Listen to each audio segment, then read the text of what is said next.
Hi guys! I want to show you these absolutely luscious cookies that I baked yesterday. Now, I'm not showing you the recipe, and the reason why, like most things that I make, in case you haven't noticed, there is no recipe. So my message to you today, and I'll kind of go through how I made them, but my message is don't be afraid of your kitchen. Don't be afraid to make a mistake. Don't be afraid to just throw a bunch of stuff in a bowl and bake it up and see what happens. And that's how I cook. So people ask me a lot, well, what's the recipe for that? Can't you write that recipe down? I don't know if you've noticed, guys, but I wing it. So I literally go to the cupboard, go to the fridge, go to the freezer, pull a bunch of stuff out, and as I turn the camera on, I'm kind of putting it together in my head. And we get what we get. So that's why I don't write recipes out for you, because there's no recipe. I just throw a bunch of stuff in a pot. I am a dump cook. These cookies are dump cookies. And before I was plant-based, I was known for my dump cakes. And I literally just threw a bunch of stuff together and baked it and sprinkled sugar on top, and it was a cake. And my kids knew me for that. So today, now that I'm plant-based, I've got my dump cookies. So how did I make them? All right, you all know about nice cream, right? That's where you just freeze some fruit, stick it in a blender, Vitamix, what have you, Yonana machine, and create a frozen fruit concoction that's similar to ice cream. So that's what I started with. That was the base of this dough. I went through my cupboards and my freezer and my refrigerator, like I always do, and saw, what do I need to get rid of? Well, I had half of a bag of vegan chocolate chips that had been sitting there since summer. Need to use these things up, okay? I had some frozen bananas, strawberries, and cherries. The cherries were just a bag of frozen cherries that I purchased at the store. The bananas and strawberries were ones that I froze myself because they were starting to turn, so I just threw them in the freezer. Well, after a while in the freezer, they start to get frostbite, okay? They get that frozen crystallized stuff on there, and it turns the flavor, okay?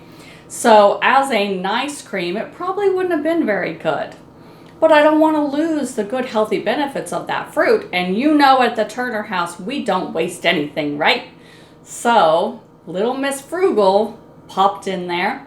So I rinsed off all the frost from the fruit, and then I just set it on the counter and I let it defrost, okay?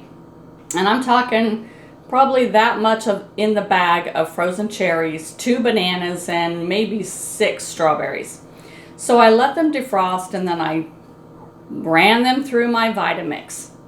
Now I thought, how can I turn this into a really healthy dessert? I knew I wanted to make some kind of cookies or cupcake or something. I knew I wanted to do that.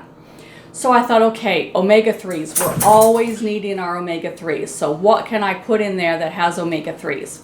So I grabbed some walnuts. Now my family doesn't like walnuts in their cookies or cakes or oatmeals. They don't like it. They don't like biting into that hard nut. So I threw those into that mixture in the Vitamix and I whirled them around, okay, chopped them up real good. Family doesn't know they're in there, but they're getting the omega-3s for those from the walnuts, okay? Then I grabbed some chia seeds and I threw that into there. And then I grabbed some sunflower seeds and I threw that in there. So I've got omega-3s from 3 different sources, okay? I've got all the wonderful antioxidants from the cherries, strawberries, and bananas, and the potassium from the bananas, and magnesium. So that was wonderful. And then I said, okay, so the base of the cookie, of course, is going to be oats. So I threw some oats in there. And then I had some organic spelt flour that I had purchased from an online market I just wanted to try. And I threw that in there as well, not just having oats, because oats would be a very dense cookie and wouldn't feel like a cookie texture. I wanted that cookie texture. So I threw that organic spelt flour in there as well, and then added a little baking soda so they'd puff up. I added some cinnamon for flavor and just a little bit of pure maple syrup just to make it a little more sweeter. And I stirred it up real good, and amounts, I don't know, guys. Like I said, I just dumped. And you can, if you've made cookies ever in your life, you know the consistency that a cookie batter should be. So don't be afraid. Just throw it in there, okay? Get that right consistency and you'll be fine. And the last thing I added was my little half a bag of vegan chocolate chips. Put that all in there. Okay, I baked them at 350 degrees for 15 minutes.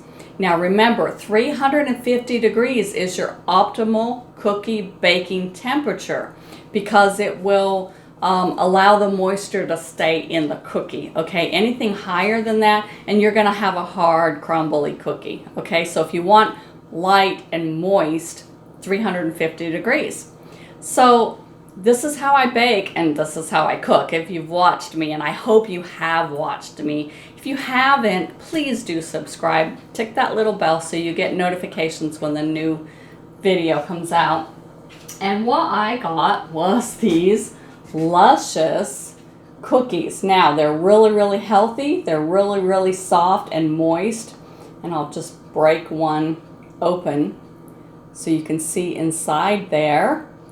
And they taste amazing, but the benefit of them is they're really hearty. They stick to the ribs. I was baking these yesterday and I literally had 2 cookies and didn't eat any lunch. I didn't have anything else till dinner time. So my husband packed some of these up for his lunch today because he burns a lot of energy, and when it's cold he really needs extra food and extra nutrition as well. So like I said, don't be afraid to just experiment in your kitchen. You've got the good ingredients. You understand the basics that you need some sort of flour or flour-like substance. You can just use oats if you don't care about it being spongy and moist. Chia seeds or ground flax seeds are going to be similar to an egg. And you need your base, which of course was my fruit. And you can add applesauce, you can add sweet potato, anything like that. Pumpkin even would be really good this time of year. So, you know, try out some dump cakes and dump cookies or cupcakes or whatever you want. Pancakes even. Just throw a bunch of stuff in there and let me know how it turns out, okay? Have a good day, guys.